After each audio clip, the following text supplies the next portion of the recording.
Bonjour, donc nous vous saluons chacun son prénom. Aussi, avec l'honneur de partager avec vous notre avis dans le domaine de la construction. Je m'appelle Demba Badian, je suis technicien en bâtiment et aussi spécialisé dans la construction en gros œuvres. Donc aujourd'hui, nous voulons aussi partager notre idée, nos connaissances avec vous dans le secteur du bâtiment.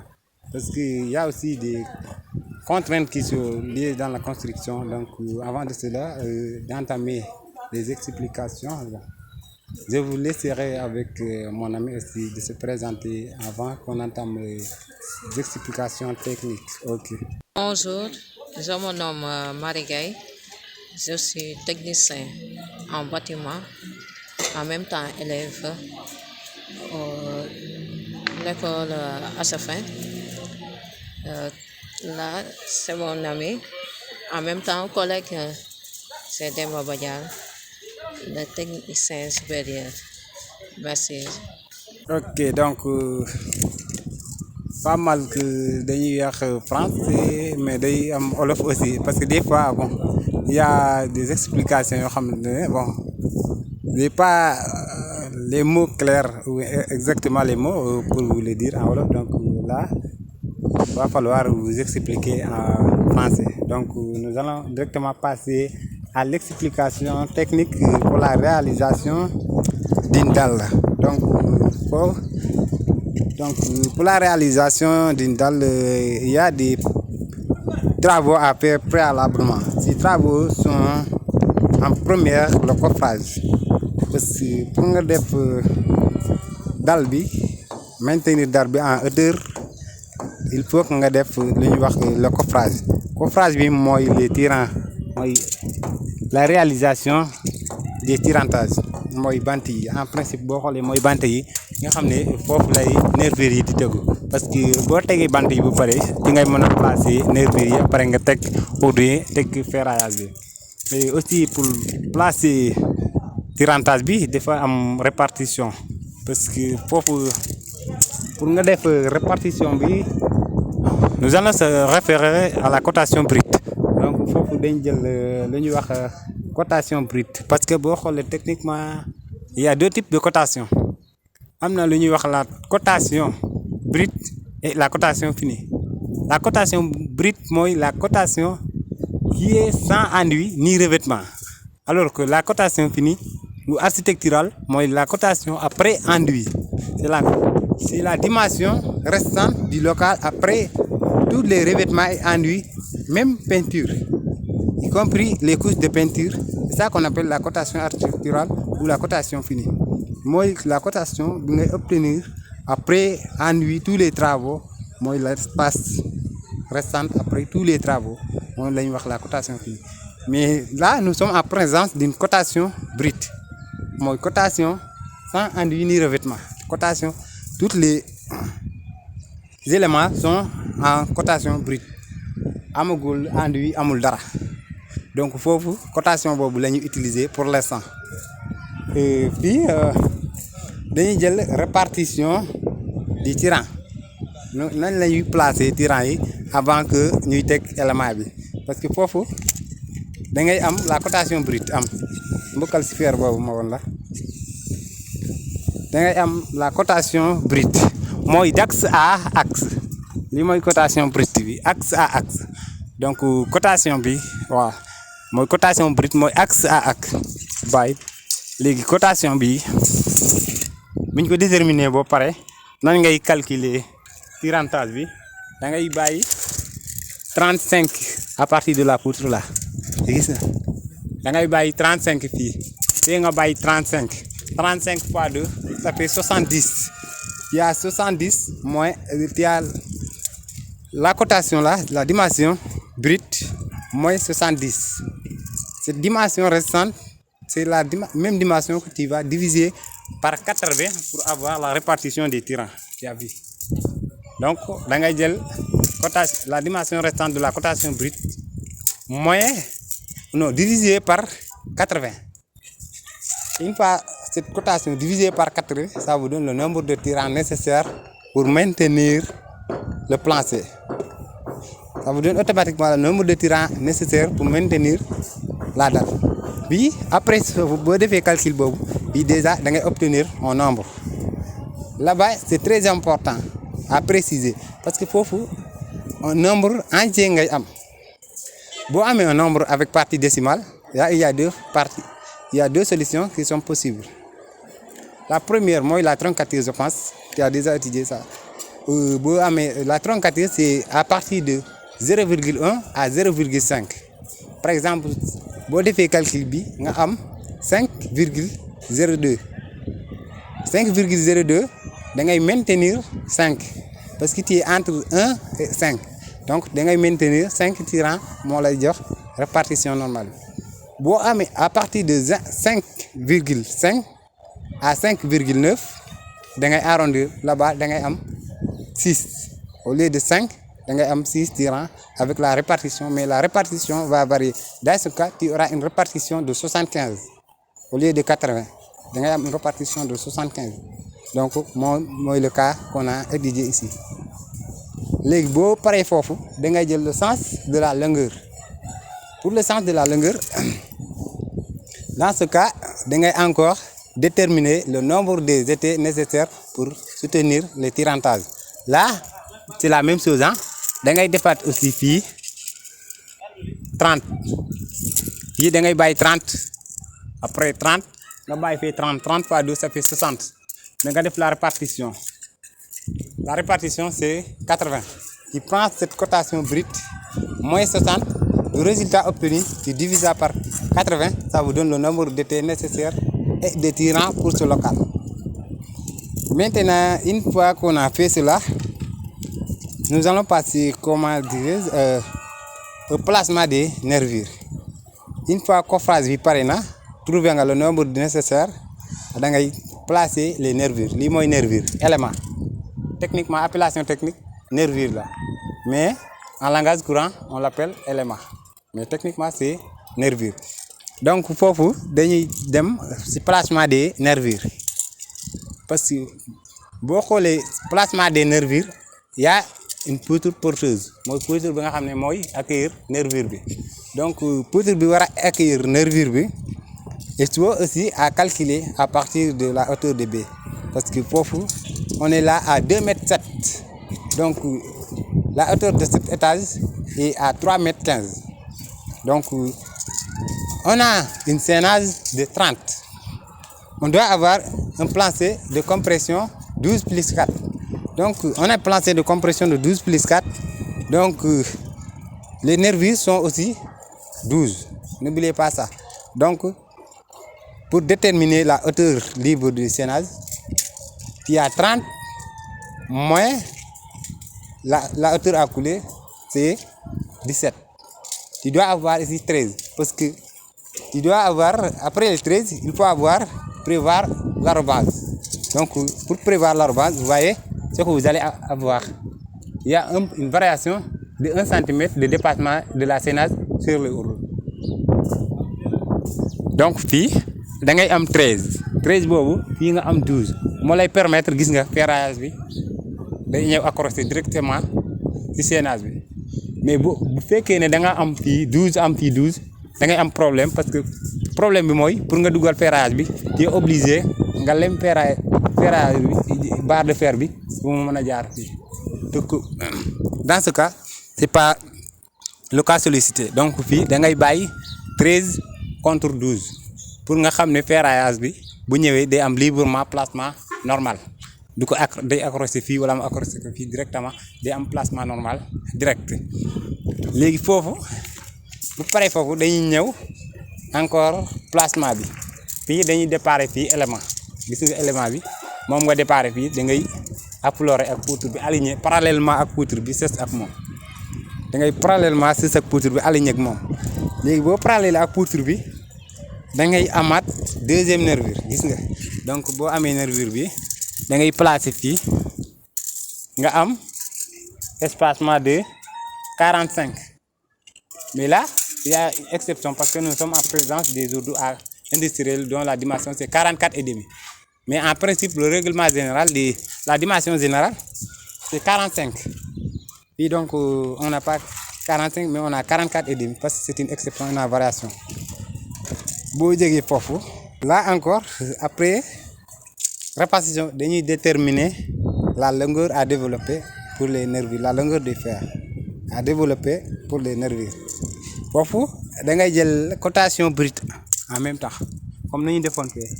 Cotation brute bi moom ngay jël plus les 8 cm d'appui plus les 6 cm de coudage. Le fer, il y a le coudage à faire pour assurer l'accrochement des nervures sur les sénages. Donc, il faut un coudage, sauf exceptionnellement où on a les raccordements alignés, ou bien les nervures en placement aligné. Là, il n'y a pas de coudage. Donc, là, il n'y a pas de coudage parce qu'il y a l'alignement des nervures. Ils sont le même sens. Là-bas, il y a un coudage.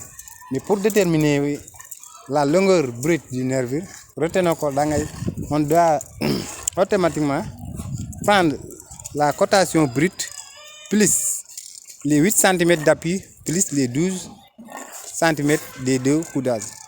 Donc là-bas, on a la dimension brute, cotation brute, plus les appuis, plus le coudage. La longueur brute des nervures. Après, il faut la longueur brute, sur la répartition ou l'espacement des cadres ou bien des étriers. Parce que là, il y a ça qu'on appelle les cadres et ça, on les appelle les étriers. Bi cadre là, bi étrier là, am na variation boo ko xoolee pratiquement ci réalisation ferrage bi da ngay gis seen distinction bi techniquement bi cadre là mais bi étrier là. Léegi fii pour répartition bi da ngay am 20. Normalement, c'est la répartition 20. Da ngay bàyyi 20 pour les appuis. Après boo bàyyi 20 pour les appuis, da ngay def répartition des espacements de 15 cm. Da ngay am espacement de 15 cm. Mais ça peut varier selon la technique du bâtiment. On a un espacement à 20 aussi. Au lieu de 15, on a des espacements de 20. Mais tout ça, ça dépend de la technique du bâtiment. Donc, c'est une pareille fofu. Au niveau, sur le sens de portée. Sens de portée. Généralement, et techniquement, il est conseillé aussi de prendre le sens de portée des nervures, c'est toujours la plus petite portée. Moi, la plus petite portée. Ça veut dire que sens bi gën a gàtt foofu la ñuy placer éléments yi. Parce que pour garantir la rigidité de la dalle, il faut avoir le sens de la plus petite portée pour avoir une compression normale. Sans résister. Donc, explication bobu, il a gagné à l'air, le sens des portées. Parce que si vous les filles, nous avons un couloir à 11,5 mètres, allant de là, de ce poteau jusqu'à l'autre poteau. C'est 11,50 mètres. Donc, si vous les largeur, nous avons 1,60 mètre, c'est 160. C'est 1,60 mètre. Donc, au lieu de définir vous appelez 11,5, dañ koy jël sens largeur bi. Sens largeur bi mooy 1,60 m, dañ koy placer 1,60 m pour mën a garantir rigidité de la dalle. Mooy moo tax ñu jël à tout le temps le sens de la plus petite portée. Après bu ñu jegee foofu après on va aller directement ci explication fii attente yi dañuy am attente d'une dalle pleine. Mooy dalle pleine bi mooy ànd mooy composé palier bi palier boobu mooy ànd ak escalier bi mooy nekk combinaison escalier bi fii da ngay am palier d'étage mooy palier d'étage d'arrivée 3e étage palier bi nekk départ arrivé fii mooy nekk palier d'arrivée 3e étage. Donc c'est pour cette raison que fii kuule wuñ ko. Parce que fii obligatoirement dina am poutre que ça soit poutre avec retombée ou poutre noyée mais obligatoirement day am poutre boobu mooy garantir et permettre aussi de supporter le poids du palier. Poutre boobu moo lay permettre nga mën a maintenir palier bi en hauteur sans risque parce que palier bi boo ko defee fii sans poutre ni poteau à la limite day cité quelque chose à faire du ma mën a utiliser day cité mais pour éviter cela da ngay am fii poutre boobu day combiner ak dalle de ce couloir cette couloir mooy combiner ak kii bu ñu koy couler coulage bi à ce moment lay limité mais avant coulage bi dañuy dugal les barres de recouvrement mooy ñooy combiner ak poutre bi ak poutre centrale bi ou bien chaînage boobu mooy combiner ak moom génne à la dimension du palier pour nga am foofu la dimension du palier léegi loolu moo lay permettre à ce niveau dalle plein boobu mooy combiner ak dalle de compression bi léegi boo leen combiner moo lay permettre nga garantir rigidité palier bi mooy permettre palier bi am une durée de vie légale normale parce que en principe boo xoolee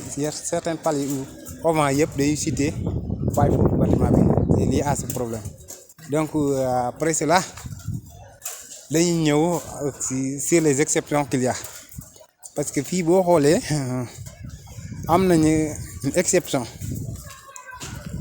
sur le placement des nervures parce que fii dañu am parallèle au lieu de perpendiculaire avec la poutre au lieu que ñu am fii perpendiculaire nervures yi nekk perpendiculaire da ngay am parallèle avec la poutre c'est parce que pour respecter la RDM les conditions de la RDM dañuy am parallèle bu ñu amee parallèle moo lay permettre nervures yi nekk le sens de la plus petite portée donc boo jëlee le sens de la petite portée nii ngay delloo au lieu que nga am perpendiculaire nii ngay jëlee parce que boo jëlee sens bi mooy la plus grande portée donc pour nga inverser ko nii ngay jël le sens de la plus petite portée nga am parallèle fii en sachant que da ngay déparé fii nervure 12 11 et demi da ngay déparé fii nervure 11 et demi ou bien 12 nga bàyyi espacement de 45 encore placer nervure de 12 donc entre poutre bi ou chaînage bi ak nervure bi da ngay am raccordement de 15 cm voire 10 moom ngay am fii le maximum de raccordement 15 cm voire 10 moom ngay am fii donc après foofu am na beneen cas mooy auvent bu nekk fale waaw après boobu may nekk avant bu nekk fale dañuy dem directement aussi avant ñuy dem si auvent bi dañuy ñëw à ce niveau parce que lii mooy attente des poteaux de l'étage courant et là il est impérativement important d'avoir au minimum 80 cm parce que ça vous permet d'avoir une combinaison directe avec le poteau de l'étage courant. Là, c'est une attente qui est insuffisante et ça devait aller à 80.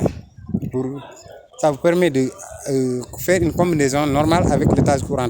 C'est fini. Normalement, le poteau courant qui supportera ou qui sera en combinaison avec l'étage courant, day wàcc fii à 80 cm encore. Sachant que bii yëg na 80 cm.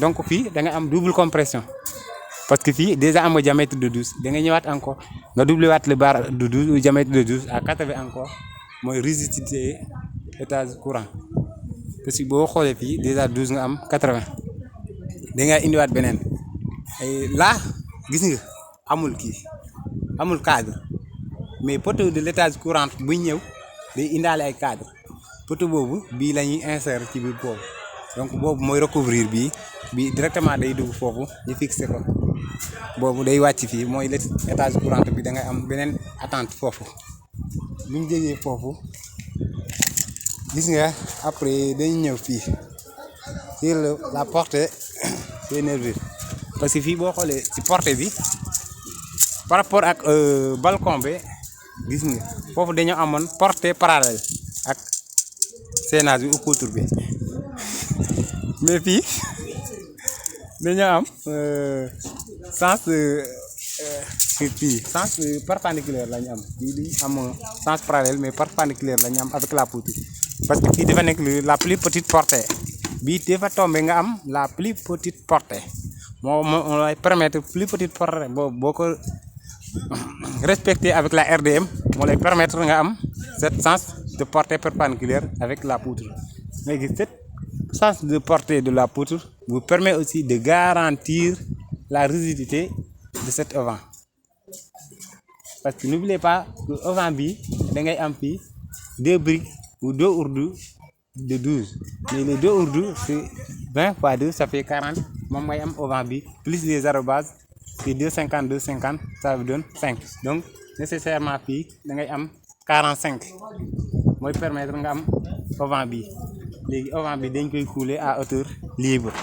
Moo lay permettre que auvent bi boo ko couler moo lay permettre que fenêtre buy nekk fii buy taw ak couloir bi buy taw ndox mi di dugg foofu ndox mi directement ci kaw auvent bi lay wàcc auvent bi évacuer ko mu dem directement sur le patio. Bu wàccee sur le patio am na siphon bu nekk foofu moo ko yóbbu canalisation directement ndox mi du am stagnation pendant la pluie. Bu tawee ndox mi directement day wàcc au lieu que ndox mi tàgg ci biir kër gi day dem directement bu wàccee auvent bi directement ci suuf lay dem. Siphon boobu nekk ci suuf da koy évacuer mu dem ci canalisation bi au lieu que parce que c'est très important parce que boo ko defulee fii auvent bi boo ko amulee bu tawee directement ndox mi ci kaw vitre yi lay wàcc bu wàccee ci kaw vitre yi day dugg ci biir plaque vitre yi am na lu ñuy wax plaque anti-bruit boobu ndox mi da ciy dugg à la limite day dee nga gis ndox mi day dugg foofu à la limite contre plaque bi day xoma plaque bi day xomaak day dee encore. Donc pour éviter cela da ngay am auvent de 40 cm voire 35 même pour permettre que buy taw ndox mi day wàcc mooy cas bale gis nga le cas de cette fenêtre là buy taw foofu fenêtre bi day libre day nekk jusqu'à durée de vie du am ndox du am dara. Voilà foofu bu ñu paree foofu dañuy ñëw au niveau du ferraillage.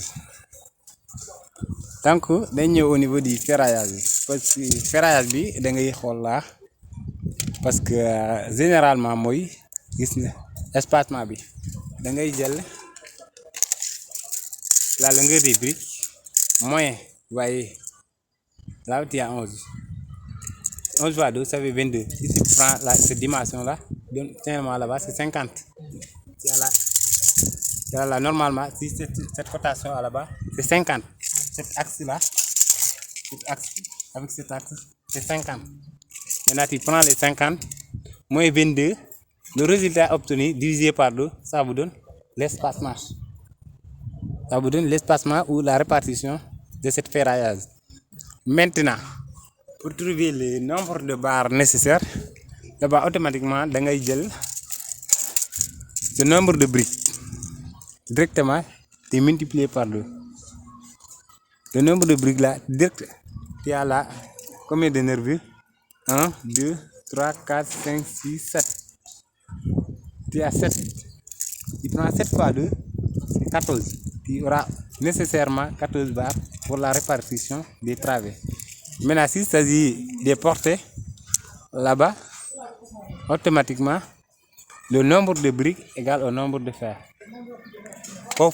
Il n'y a pas de calcul. Le nombre de briques est égal au nombre de fer. Parce que dans une brique de 20, la largeur de brique, c'est 20. Tu as 20, tu divises par 2, ça vous donne 10. Bah, vous avez centre sur 10 directement.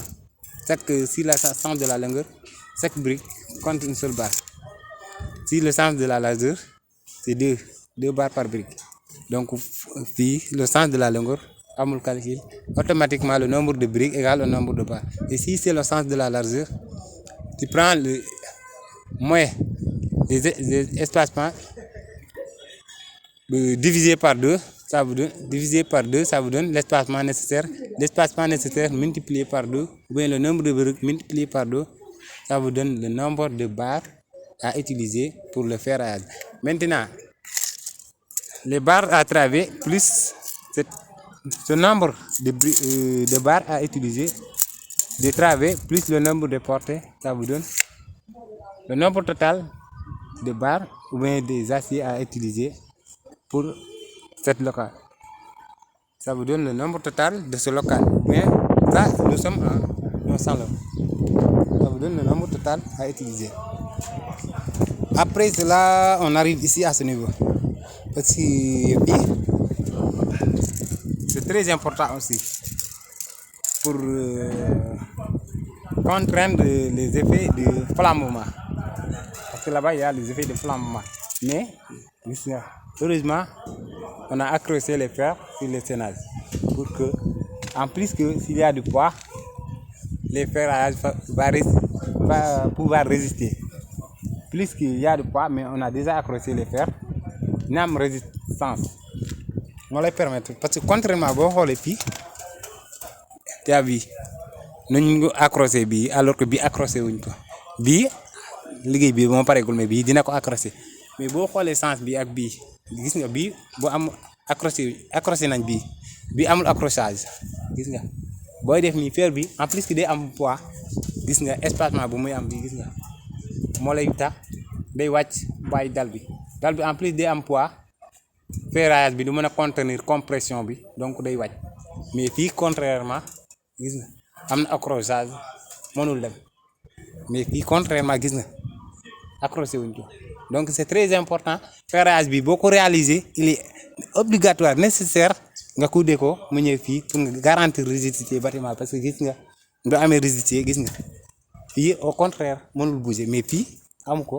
day bouger donc fii dafa nekk un cas boo xamante ne pareegul mais après na accroché toute la dalle waaw après foofu dañuy ñëw au niveau des par bii gis nga da nga am exception de répartition nga am fii exception bi parce que da nga am gis nga l'alignement mais déjà boo gisee barre bi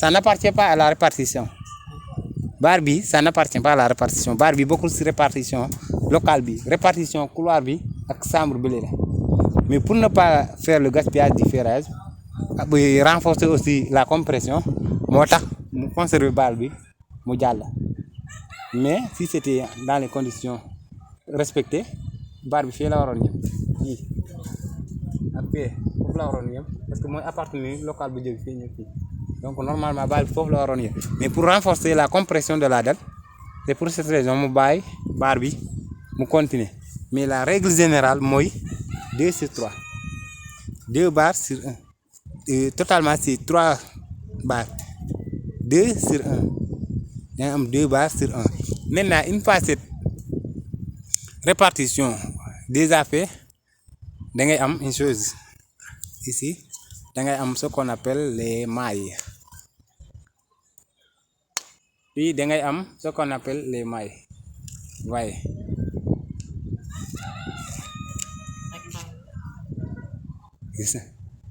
tu as déjà une figure rectangulaire. Tu as déjà un rectangle. Ce rectangle-là, c'est répété sur tous les espacements. Rectangle bi moo nekk tous les espacements du ferraillage moo nekk fii tout donc fii sens bi mooy grand E fii c'est petit E donc petit E et là-bas pour nga def le rapport du ferraillage de la répartition ou bien da ngay jël petit E sur grand E ça vous donne le rapport de l'escalier qui est égal à H sur F. Ce sont deux rapports qui sont nécessaires pour la répartition des travaux. Ici, c'est la répartition du ferraillage. Ici, c'est le calcul de la pente ou bien de la descente de l'escalier. Parce que l'escalier est composé de marches et de hauteur. Pour déterminer l'escalier ou bien les jurons, il y a aussi une formule de calcul. La formule de calcul de l'escalier, c'est G égale à 2H plus F.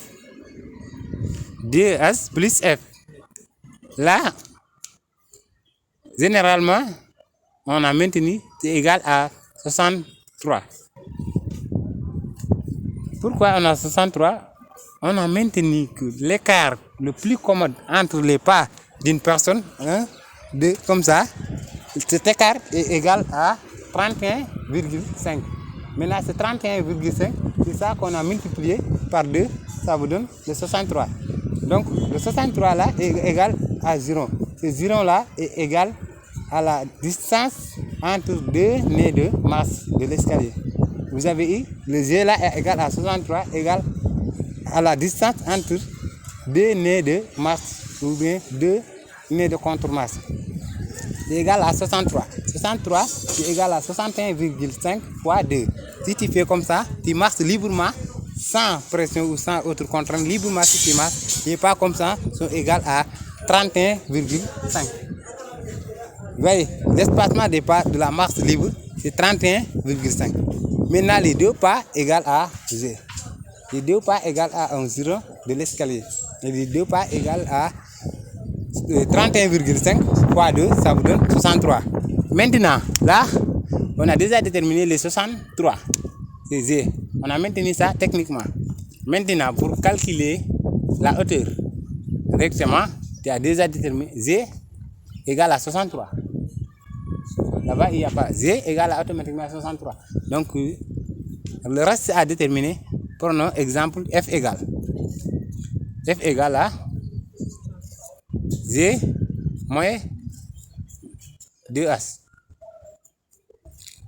Donc, application numérique, tu auras 63 moins 2H. Ça vous donne la longueur du flux. Maintenant, on a déjà étudié comment déterminer la longueur du flux. Maintenant, ça nous reste à déterminer la hauteur. Parce que là, on a une multiplication. Donc, il va falloir de déterminer la hauteur avec cette multiplication. Donc, on aura H égale à G moins F sur 2. Ça vous donne la hauteur. H, ça sera automatiquement égal à G moins F sur 2. Ça vous donne la hauteur de la masse. Vous comprenez? Ici, on a F, c'est la longueur du foulée ou bien d'une part. Cette foulée-là est égale, et c'est très important, cette foulée-là est égale à la mesure d'une part de personne intermédiaire. C'est la part d'une personne à taille moyenne. C'est 30 cm. La dimension moyenne d'une part de personne. Parce que si vous prenez comme ça, sans les chaussettes, mesure ici et là. Mesure. Voyez, là on a 25. Mais on a le pas est à 30. Pourquoi? Parce que si tu fais l'appui comme ça doit rester là une partie et le pied ne doit pas être en contact avec la hauteur ou bien le contre-masse. Ne doit pas être en contact avec cela. Donc, ça doit avoir, si tu mets tes pas là, il doit avoir une partie restante et là aussi une partie restante pour ne pas avoir des risques de chute. Parce que si on prend le sens de l'escalier, si on met le pied comme ça ne se pose pas. Normalement, il faut prendre le contre-pied parce que c'est la pente. Donc avec le contre de la poids, de la masse, il peut tomber. Aussi, si c'est positionné ici, alors que là, il y a la barrière, de la hauteur. Donc, s'il y a contact entre le pied et la hauteur, aussi, il y a blessure là-bas automatiquement. Il peut se blesser. C'est pourquoi on préfère avoir 30 pour avoir une liberté du pied. Donc, dès que tu poses le pied, tu peux avoir 5 cm ici, 5 cm ici, ou bien 2,5 cm, 2,5 cm. Il y a 25 d'espacement, plus les 2,5, ça fait 5. Plus les 25, ça vous donne 30, ça vous donne la longueur de foulée. C'est clair? Donc, je pense, voilà. C'était ça pour le moment. On arrêterait à ce niveau. Pour la prochaine fois, donc, nous reviendrons prochainement. Je vous remercie. Ok, merci.